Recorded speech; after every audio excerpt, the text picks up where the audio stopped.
à tous, bienvenue dans l'interview. Notre invité aujourd'hui est Philippe Pivin. Bonjour. Bonjour. Député fédéral, bourgmestre de Koekelberg, votre commune, on en parlera plus tard. D'abord, venons à ce service minimum ou service garanti. On va faire la première expérience finalement à la SNCB à partir de demain, 22 h.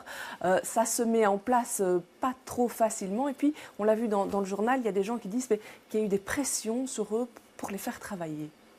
Je ne sais pas s'il y a eu des pressions. Ce que je sais, c'est que ça a été décidé par une loi votée il y a 1 an, que c'est maintenant la concrétisation de cette loi et que c'est une nécessité tout simplement pour les usagers. Alors je pense que si en même temps tout le monde y met du sien et a de la bonne volonté et qu'on respecte les droits de chacun, que ce soit les travailleurs mais aussi les usagers, on va pouvoir faire circuler les trains de façon harmonisée. Mais effectivement, comme c'est une première expérience, il y aura probablement des réglages, sans jeu de mots, mais des réglages à effectuer. Pas de regret, il n'y a pas d'atteinte au droit de grève pour vous dans cette mesure-là? Non, et le ministre Belot l'a rappelé, tout doit se faire dans le strict respect du droit de grève, mais également des usagers, des gens qui doivent être transportés, parce que je crois qu'on oublie trop souvent que dans service minimum, il y a service. Et service et service au public, ce sont des agents des services publics, ils doivent prester un service public. Quand la CGSP dit attention, une telle mesure qui a été mise en application en France, eh bien, elle a entraîné finalement une multiplication des actions de grève. Qu'est-ce que vous répondez à ça? Qu'on n'est pas là pour agiter les peurs, mais pour assumer des responsabilités en matière de transport public. Ouais, alors dans les prisons aussi, la question du service minimum est pour l'instant très très chaude. Ça fait un peu ricaner du côté du personnel en disant écoutez, au quotidien, on n'arrive déjà pas à assurer le service minimum parce qu'on est trop peu, parce que c'est bondé. Qu'est-ce que vous répondez à ça?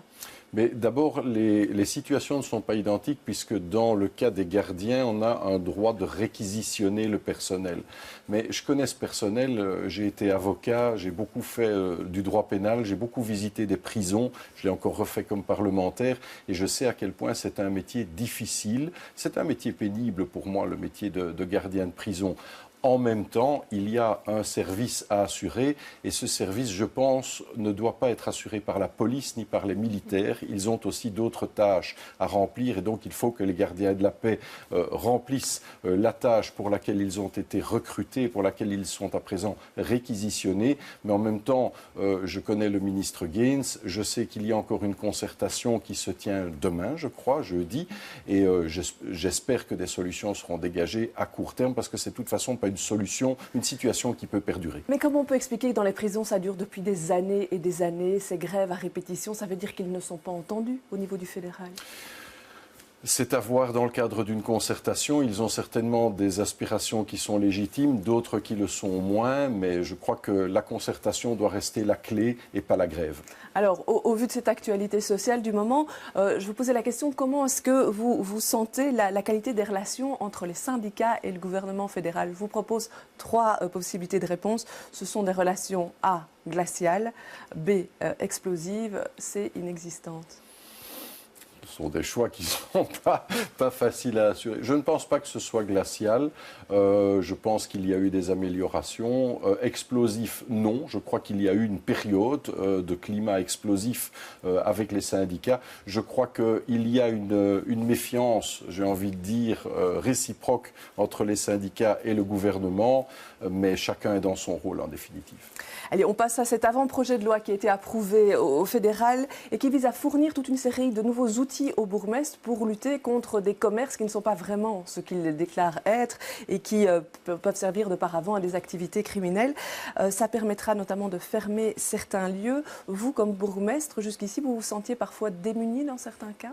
Oui, tout à fait. C'est encore un avant-projet. Donc il doit être soumis au Conseil d'État, il doit revenir au gouvernement, mais à ce stade, en tous les cas, il va pour nous dans la bonne direction parce que nous avons des outils. Au jour d'aujourd'hui, nous avons des outils en matière urbanistique notamment, mais on n'a pas tellement d'outils pour lutter contre des commerces, comme vous dites, qui ne disent pas leur nom ou qui sont exploités à des fins autres que celles qui sont déclarées. Et contre ces commerces-là, on va avoir dorénavant de meilleures armes. Je vais prendre un exemple que j'ai cité récemment. À l'heure actuelle, lorsque nous voulons imposer une restriction d'horaire d'exploitation dans un établissement, dans un café, pour des nuisances, pas nécessairement pour de la criminalité, pour des nuisances, on peut imposer une heure par une ordonnance et on va dire que le commerce doit fermer à telle heure, mais si ça n'est pas respecté, la seule possibilité que moi j'ai, c'est de faire appel à la police qui doit dresser un PV dont on ne sait s'il sera suivi des faits vu les priorités au niveau du parquet. Ici, on va avoir la possibilité d'imposer une mesure et en même temps d'imposer la sanction administrative qui ira si la mesure n'est pas respectée. On aura la possibilité aussi d'assortir un ordre d'une astreinte et donc de sanctions financières qui, à mon avis, présenteront une plus grande efficacité. Donc ça, c'est une bonne chose. La mise sous scellé d'un certain nombre d'établissements, nous n'avons pas cette possibilité aujourd'hui. On l'aura demain, c'est aussi une bonne chose. Et la prolongation du délai de fermeture d'un établissement qui passe maintenant à 6 mois renouvelables 2 fois, c'est aussi une bonne chose.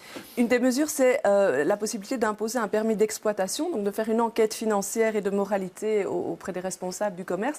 Est-ce que l'idée, c'est d'imposer ce système-là à chaque fois ou de l'utiliser au cas par cas? Certainement pas de l'imposer à chaque fois. On doit d'ailleurs être très attentif avec la manipulation de cet outil lorsqu'il sera en vigueur, parce que l'idée n'est évidemment pas de restreindre la liberté du commerce. Ce serait contraire au droit économique et contraire au droit européen.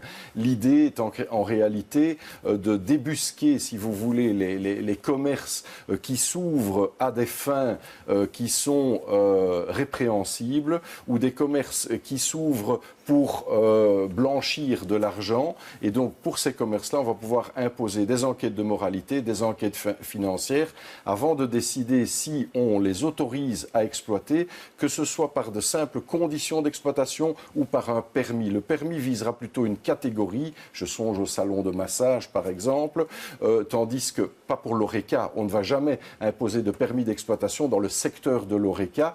Ce ne serait pas productif. On va l'imposer dans des secteurs comme je vais dire les salons de massage ou les car wash, on pourrait l'envisager aussi. Tout dépend en réalité du but qu'on va poursuivre. Et ça, c'est laissé à l'appréciation du bourgmestre? Non, c'est laissé à l'appréciation des communes. Et la nuance est très importante parce que là, on ne parle plus du rôle du bourgmestre dans la mise sous scellé ou dans le prononcé d'un arrêté ou d'une ordonnance. On parle ici de décisions qui sont prises par les conseils communaux et qui sont exécutés par les collèges du bourgmestre et échevin. Donc ce n'est pas le bourgmestre seul, il y a des garanties bien sûr démocratiques. C'est la politique locale qui est menée par la majorité. Tout à fait, et en fonction évidemment des priorités qu'on a selon les communes. Mais donc il y a des garanties, il y a les droits de la défense, les personnes doivent être entendues, peuvent être accompagnées d'un avocat, donc tout ça est quand même très balisé. Une procédure élaborée, on l'a dit, on est au stade de l'avant-projet. Tout à fait. Vous espérez que ça puisse entrer en vigueur pour quand? Alors, je ne peux pas donner de pronostic à ce stade. Disons que l'avant-projet est actuellement soumis au Conseil d'État, retournera pour deuxième lecture au gouvernement fédéral, puis sera proposé au Parlement. Pour la fin de la législature, ce sera... Oui, bien sûr, si on veut une vision réaliste, je crois que ça devrait être à l'automne prochain. Alors, on parle du pouvoir du bourgmestre. Venons à la situation à Bruxelles-Ville. Le président de la commission d'enquête sur les attentats a interpellé le bourgmestre récemment au sujet de la grande mosquée en lui demandant s'il avait l'intention de la fermer, de la faire fermer. Il rappelait qu'un récent rapport de l'OCAM signalait qu'il y avait des livres qui servaient d'ordre des formations, des livres d'orientation salafiste incitant au djihadisme armé, etc. Je vous propose d'écouter la réponse de Philippe Claus. Évidemment que j'agirai. Si c'est le moyen le plus simple pour empêcher le terrorisme de se propager, ou en tout cas une pensée contraire à nos valeurs démocratiques, je serai du côté de ceux qui mettront fin à cela. Mais pour le moment, je dois avouer que je n'ai pas eu de retour par rapport à ça. Je n'ai pas les rapports de l'OCAM, je n'ai pas les différents rapports de la Sûreté de l'État qui sont compétents, et donc je n'ai pas les éléments juridiques qui doivent me permettre de prendre cette décision. Voilà, donc il dit qu'il est prêt à agir si le gouvernement fédéral en fait la demande, puisque c'est le fédéral qui est propriétaire, mais qu'il n'a rien reçu. C'est normal, ça? Non, je ne pense pas que c'est normal, mais c'est probablement une question d'agenda et je pense que les documents doivent lui être transmis. En tous les cas, s'ils ne l'ont pas encore été, ils vont l'être après sa déclaration. Ceci étant, je suis membre de la commission de suivi des attentats. J'ai participé à ces discussions. Moi, ce que je sais, c'est qu'un renom a été donné pour l'occupation des lieux et je crois de mémoire, c'est le 22 mars. Il y a 1 an de préavis et donc le 22 mars 2019, les lieux devront avoir été remis à la disposition de l'État et de la Régie des bâtiments. Il ne faut pas fermer d'ici là. Je ne pense pas qu'il y ait une urgence à fermer maintenant, qu'il faille confisquer ce qui s'y écoule ou ce qui s'y documente ou ce qui s'y commande, ça c'est autre chose. Mais ce que moi je sais pour avoir lu le rapport OCAM dans la commission, c'est que ces ouvrages sont aussi en vente et en distribution dans d'autres librairies et pas uniquement à la Grande Mosquée. Donc, si on les confisque, il faut les confisquer partout. On en vient à votre commune et puis au gros chantier riverain qui va s'ouvrir ce week-end, c'est celui du tunnel Léopold II. La signalisation est en cours, il y a eu des réunions d'information, des documents d'information mis dans les boîtes distribués aux automobilistes. Alors, est-ce que vous êtes rassuré sur l'information au public en vue de ce chantier ? Sur l'information, je pense qu'on peut commencer à être rassuré effectivement. Il y a des toutes boîtes, il va encore y en avoir. Je vais adresser d'ailleurs un courrier à la population incessamment sous peu, comme on dit à Bruxelles. Donc sur l'information, je peux être rassuré. Sur l'efficacité des mesures, nous le vérifierons le 2 juillet. J'ai envie de vous dire qu'au niveau de ma commune, nous avons tout fait dans le délai qui nous était imparti parce qu'il faut quand même constater que l'organisation de ce chantier, elle s'est discutée ailleurs et sans concertation avec ni Kuckelberg ni les communes voisines pendant fort longtemps. Mais et il y a que une ce n'est concertation depuis très récemment. Depuis très récemment. Pour quand même un dossier dont on débat depuis des années. Je vous signale, donc moi, il y a certainement 2 ans ou 3 qu'on discutait du phasage et du choix à faire pour les travaux. Et puis on n'a plus rien entendu jusqu'à très récemment. Et je pense que le ministre-président n'y est pas étranger parce qu'il a dû discuter de tout ça avec son ministre de la Mobilité pour lui expliquer comment ça doit fonctionner avec les administrations communales. Mais est-ce que vous êtes prêts dans votre commune maintenant ? Nous sommes, je pense, prêts à affronter la fermeture le 2 juillet et s'il faut s'adapter, nous nous adapterons immédiatement. J'espère qu'il en ira de même ailleurs parce que la commune de Kuckelberg est impactée. Nous allons veiller à ce que les nuisances pour les riverains soient les plus réduites possibles, mais je vous rappelle quand même que ça va impacter jusqu'à l'entrée du ring au bout de l'avenue Charles-Quint.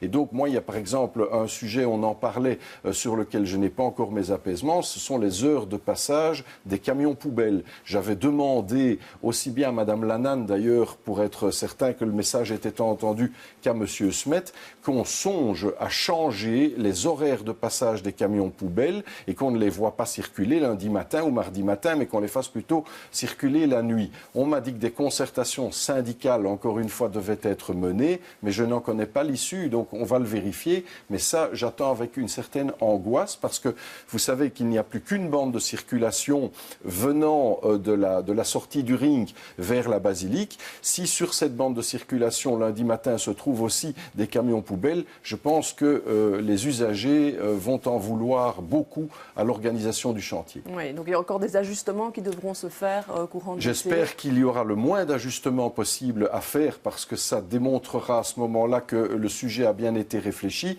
Mais vous savez, je l'ai déjà dit plusieurs fois, le vrai moment de vérité, c'est pas le 2 juillet. Pour moi, c'est après le 15 août. C'est quand tout le monde sera rentré de vacances et que chacun recommencera à travailler. Parce que le 2 juillet, beaucoup ont la chance de déjà être partis ou de partir, d'être sur le chemin des vacances. Eh bien, on ira voir le 2 juillet et puis le 15 août aussi, voir comment ça se passe. On s'y retrouvera. Voilà, je vous remercie d'être venu sur ce plateau.